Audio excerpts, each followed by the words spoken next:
हमारे धर्मेंद्र प्रधान ये हमारे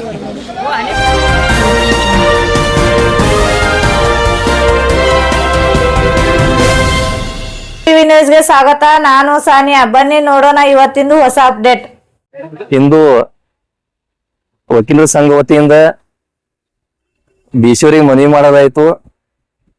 ವಿಷಯ ಏನಪ್ಪಾ ಅಂದ್ರೆ ಏನ್ ದಿಲ್ಲಿ ಜಂತರ್ ಮಂತರ್ನಲ್ಲಿ ಈ ದೇಶದ ಮುಂದಿನ ಭವಿಷ್ಯದ ವಿದ್ಯಾರ್ಥಿಗಳು ಏನ್ ನೀಟ್ ಪೇಪರ್ ಲೀಕ್ ಹಾಕಿಸಲಾಗಿ ಸ್ಟ್ರೈಕ್ ಕೂತಿರ್ತಾರ. ಅವ್ ಸ್ಟ್ರೈಕ್ ಕೂತ ಉದ್ದೇಶ ಏನಪ್ಪಾ ಅಂದ್ರ ಅಲ್ಲಿದ್ದಂತ ಎಜುಕೇಶನ್ ಮಿನಿಸ್ಟರ್ ಪ್ರಧಾನ್ ಅವರು ರಾಜೀನಾಮೆ ಕೊಡ್ಬೇಕು, ಇಷ್ಟೇ ಬೇಡಿಕೆ ಇತ್ತು. ಆದರೆ ಅಲ್ಲಿದ್ದಂತ ಒಂದು ಮೋದಿ ಸರ್ಕಾರ ಈ ಆರ್ ಎಸ್ ಎಸ್ ನ ಒಂದು ಬಟ್ಟಿನ ಮೇಲೆ ನಡೆಯುವಂತ ಈ ಪ್ರಧಾನಮಂತ್ರಿ, ಈ ದೇಶದ ಒಬ್ಬ ನಾಚಿಗೇಡಿ ಪ್ರಧಾನಮಂತ್ರಿ, ಇನ್ನೂವರೆಗೂ ಒಬ್ಬ ಯಾವರ ಈ ದೇಶದಾಗ ನಾಚಿಗೇಡಿ ಒಬ್ಬ ನಾಚಿಕೆ ಇಲ್ಲಾರ್ದವ, ಮಾನ ಮರ್ಯಾದೆ ಇಲ್ಲಾರ್ದವ ಪ್ರಧಾನಮಂತ್ರಿ ಯಾರಿದ್ರ ನರೇಂದ್ರ ಮೋದಿ ಅಂತ ಹೇಳಕ್ ಇಷ್ಟಪಡ್ತೀನಿ. ನಮ್ಮ ಸಂಘಟನೆ ವತಿಯಿಂದ ಏನ್ ನಿನ್ನೆ ನೀವು ಜಂತರ್ ಮಂತರ್ನಲ್ಲಿ ಈ ಭವಿಷ್ಯದ ವಿದ್ಯಾರ್ಥಿ ಜೊತೆಗೆ ಆಟ ಆಡಿದಿರಿ, ಲಾಠಿ ಚಾರ್ಜ್ ಮಾಡಿದಿರಿ, ಸುಮಾರು ವಿದ್ಯಾರ್ಥಿಗಳು ಗಾಯಗೊಂಡ್ರು. ಈ ವಿಷಯಕ್ಕೆ ಸಂಬಂಧಪಟ್ಟಂಗೆ ಯಾವ ಬಿಜೆಪಿ ನಾಯಕರು ಮಾತಾಡ್ತಾ ಇಲ್ಲ, ಯಾವ ಬಿಜೆಪಿ ಕಾರ್ಯಕರ್ತರು ಮಾತಾಡ್ತಾ ಇಲ್ಲ, ಯಾವ ಆರ್ ಎಸ್ ಲೀಡರ್ ಕೂಡ ಮಾತಾಡ್ತಾ ಇಲ್ಲ. ಅಲ್ಲಿ ಜಂತರ್ ಮಂತರ್ನಲ್ಲಿ ಕೂತವರು ನಿಜವಾದ ದೇಶಭಕ್ತರು. ಅವ್ರು ಕೂತದ ರಾಮ ಮಂದಿರ ಸಲ ಕೂತಿಲ್ಲ, ಅವ್ರು ಕೂತಿದ್ ಮಸೂತಿ ಅಂತ ಕೂತಿಲ್ಲ, ಒಂದು ಭವಿಷ್ಯದ ಬಗ್ಗೆ ಕೂತಿದ್ದಾರೆ. ಅವ್ರಿಗೆ ನಾವು ಸಪೋರ್ಟ್ ಮಾಡ್ಬೇಕು. ಈ ದೇಶದ ಎಲ್ಲಾ ವಿದ್ಯಾರ್ಥಿಗಳಿಗೆ ವಿನಂತಿ ಇರ್ತದ, ಇದು ಜಾತಿ ಕಾರಣಕ್ಕಲ್ಲ, ಧರ್ಮ ಕಾರಣಕ್ಕಲ್ಲ. ಈ ವಿಷಯಕ್ಕೆ ಸಂಬಂಧಪಟ್ಟ ಎಲ್ಲಾ ಜಾತಿಯವರು, ನಾವು ಎಲ್ಲಾ ಸಮಾಜದವರು ಒಂದಾಗಿ, ಎಲ್ಲಾ ಧರ್ಮದವರು ಒಂದಾಗಿ ನ್ಯಾಯ ಕೊಡಿಸುವಂತ ಕೆಲಸ ನಾವು ಮಾಡ್ಬೇಕು. ಮತ್ತೆ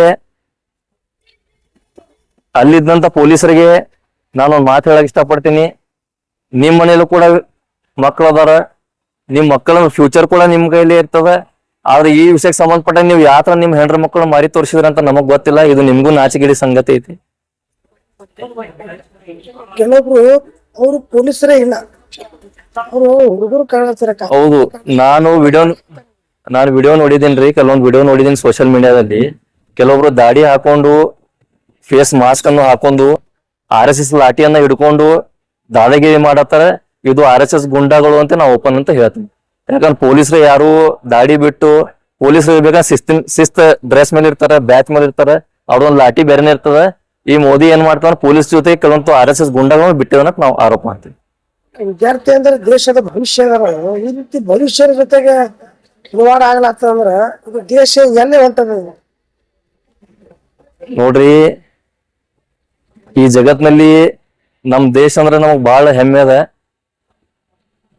ನೀವು ವಿದ್ಯಾರ್ಥಿ ಜೋಡಿ ಹಲ್ಲೆ ಮಾಡುವುದು, ಅವ್ರ ಬಟ್ಟೆನ ಹರಿಯುವುದು, ನಿಮಗ್ ನಾಚಿಕೆ ಬರ್ಬೇಕು.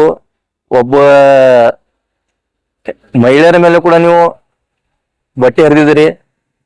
ಇದು ಬಹಳ ಈ ದೇಶಕ್ಕೆ ಅಸಹ್ಯ ಅನ್ನೋದು ನಾನು ಹೇಳ್ತೀನಿ. ಅದ್ರ ಜೊತೆಗೆ ನೀವೇನಿದ್ರ ಜೊತೆಗೆ ಮಾಡ್ತಾ ಇದ್ರಿ, ಈ ತರ ಮಾಡಕ್ ಹೋಗ್ಬೇಡ್ರಿ. ಏನಾರ ಈ ದೇಶದ ಯುವ ಜನರು ಎದ್ ಕೂತಂದ್ರ ಇಡೀ ದಿಲ್ಲಿ ಒಳಗ ಕಾಲಿಡಕ್ ಜಾಗ ಇರಂಗಿಲ್ಲ. ಇಡೀ ವಿದ್ಯಾರ್ಥಿಗಳು ಇವ್ರಿಗೆ ಸಪೋರ್ಟ್ ಮಾಡ್ಬೇಕಂತ ನನ್ನ ಮಾತು. लेटेस्ट न्यूज अपडेट्स के लिए YouTube एक्सप्रेस को सब्सक्राइब कीजिए, साथ में बेल आइकॉन को भी क्लिक कीजिए। साथ ही साथ लाइक, शेयर और कमेंट करना ना भूलिए।